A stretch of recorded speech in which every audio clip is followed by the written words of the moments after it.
পদযাত্রার আয়োজন করা হয়েছে। আর সেই সম্পর্কে এলাকার মানুষজনদের সচেতন করতেই আজ বিশ্ব মাদক বিরোধী দিবসে নিশ্চিন্না থানার পক্ষ থেকে এই পদযাত্রার আয়োজন।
আমরা খাই না ওসব ওষুধ ফষুধ আমরা খাই না আমরা খাই না প্রেসক্রিপশনে লিখে দিচ্ছে তারপরে ওষুধ খাই আমরা ওইসব ওষুধ খাই না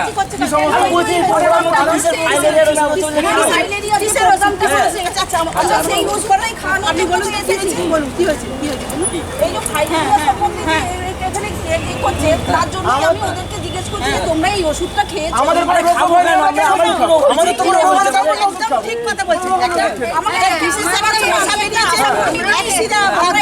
আমার থেকে মনে হচ্ছে অ্যাক্সিডেন্ট হয়েছে আমার থেকে মনে হচ্ছে এই মধ্যে যারা কামড়ায় না মশা কামড়ানো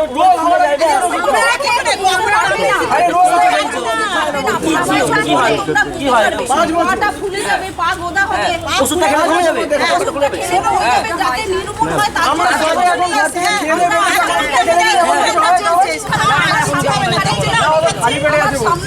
খেতে হবে খালি পেটে আছিস আমার সাথে একটু খেলি তো খেয়ে ভয় পাচ্ছিস এটা ভরা পেটে খেতে হবে কি হবে না হবে আমি কিছু হবে না এইটা নিয়েই তো আমাদের প্রবলেমটা হচ্ছে যাতে না এই রোগ হয় সেই জন্য তো আমরা প্রবলেমটা বেশি। আপনি সাধারণত বাইরে থেকে খালি চোখে দেখে বুঝতে পারবেন না যে আপনার এই রোগটি হয়েছে, এবং এটি বুঝতে পারবেন না একদম 5 বছর পর্যন্ত। 5 বছর পরে গিয়ে যখন আপনি দেখবেন যে আপনার শরীরের কোনো অংশ ফুলে যাচ্ছে, যেমন হাত বা পা, তখন আপনি বুঝতে পারবেন যে এই রোগটি আপনার শরীরে বাসা বেঁধেছে। রাজ্য সরকার এই যে এমডিএ কর্মসূচি, এর অন্তর্গত যে ফাইলিডিয়া সংক্রান্ত এই যে প্রকল্পটি, এটির মধ্যে দিয়ে আপনাদের যে প্রতি বছর একবার করে ওষুধ খাওয়ানো হচ্ছে, এটা প্রত্যেকেই খেয়ে নেবেন, ভয়ের কিছু নেই। তোমরা ভাই শুনছো তো, তোমরা প্রত্যেকেই কিন্তু বাড়ির লোককে বলবে, পাড়ার লোককে বোঝাবে, কারণ তোমরা একটা বাড়ির লোককে বা তোমরা যদি পাড়ার লোককে বোঝাও, একদিনে কিন্তু একটা এলাকায় ওষুধ খাওয়ানো হয়। আস্তে আস্তে তোমরা নিজেরাই মনে করো তোমাদের এলাকায় যদি একদিন খাওয়ানো হয়, পরের দিন অন্য এলাকায় খাওয়ানো হবে, ধীরে ধীরে আস্তে আস্তে একটা জেলা বা একটা রাজ্যের মধ্যে এটা ছড়িয়ে পড়বে। বিখ্যাত চিকিৎসক, আয়ুর্বেদিক চিকিৎসক, ওনার যে মাধব নির্যান গ্রন্থটি রয়েছে সেখানেও এর বিশেষ উল্লেখ পাওয়া যায়। এছাড়া আমরা কিন্তু এই ওষুধটি সকলেই খেতে পারি, একদম সকলেই খেতে পারি, শুধুমাত্র যারা 2 বছরের কম বয়সী বাচ্চারা রয়েছে, শিশুরা রয়েছে, এছাড়া গর্ভবতী মহিলা বা বিশেষ ক্রীড়া যাদের অসুস্থতার মধ্যে রয়েছে, তারা একমাত্র খেতে পারি না। আমরা আজকে এখান থেকে দাঁড়িয়ে মোটামুটি 3টে বার্তা দেওয়ার চেষ্টা করলাম। একটা হচ্ছে আমরা এই এখন যে গাছ লাগানোর পরিবেশ হচ্ছে, যেখানে পারবো আমরা বৃক্ষরোপণ করবো, গাছ লাগাবো। দ্বিতীয়, আমাদের এলাকায় যে আশা দিদিরা যখন যাচ্ছেন, তখন আমরা এই যে ফাইলেরিয়া রোগ নির্মূল করবার জন্য যে ওষুধ বাড়িতে বাড়িতে দেওয়া হচ্ছে, তার ডোজ রয়েছে একদম ছোট, যারা 2 বছরের ওপরে যাদের বয়স, 2 বছরের নিচে তো বললো যে ও খাবে না, তার উপরে যাদের বয়স 2 বছর থেকে 5 বছর, তাদের জন্য এক রকমের ডোজ, 5 বছর থেকে 14 বছরের এক রকমের ডোজ, বেশি যারা রয়েছে তাদের আরেক রকমের ডোজ রয়েছে। আর তারপরে সব থেকে গুরুত্বপূর্ণ আজকের দিনে যে কাজটা আমরা করলাম, সেটা হচ্ছে মাদক বিরোধী দিবস। আমরা নিজেরা যারা আছি তারা মিলে এবার থেকে কি করব, আমাদের পরিবার বা আশেপাশে কেউ মাদক সেবন করলে আমরা সে ব্যাপারে সোচ্চার হবো, বলবো, বোঝাবো এবং প্রয়োজনে আমরা থানার প্রশাসন তাদের সঙ্গে আমরা যোগাযোগ করবো। সবাইকে নমস্কার। এত সুন্দর একটা প্রোগ্রাম আয়োজন করার জন্য নিকনকে, তার সাথে উইনার ফাউন্ডেশন এবং পল্লীমঙ্গল বয়েজ অ্যান্ড গার্লসকে এত সুন্দর প্রোগ্রাম আমাদের সাথে আয়োজন করার জন্য। আজকের প্রোগ্রামের মূল উদ্দেশ্য ছিল বিশ্ব মাদক বিরোধী দিবস নিয়ে। এই মাদক হত্যা মহামারীর মতো যেটা এত পরিমাণে ছড়িয়ে পড়ছে, সেটা জনসচেতনতার অভাবে হোক বা প্রপার গাইডেন্সের অভাবে হোক, এটা একটা মারাত্মক ব্যাধি তৈরি করেছে। তাই এই জনসচেতনতা আজকে যে প্রোগ্রাম খুবই গুরুত্বপূর্ণ।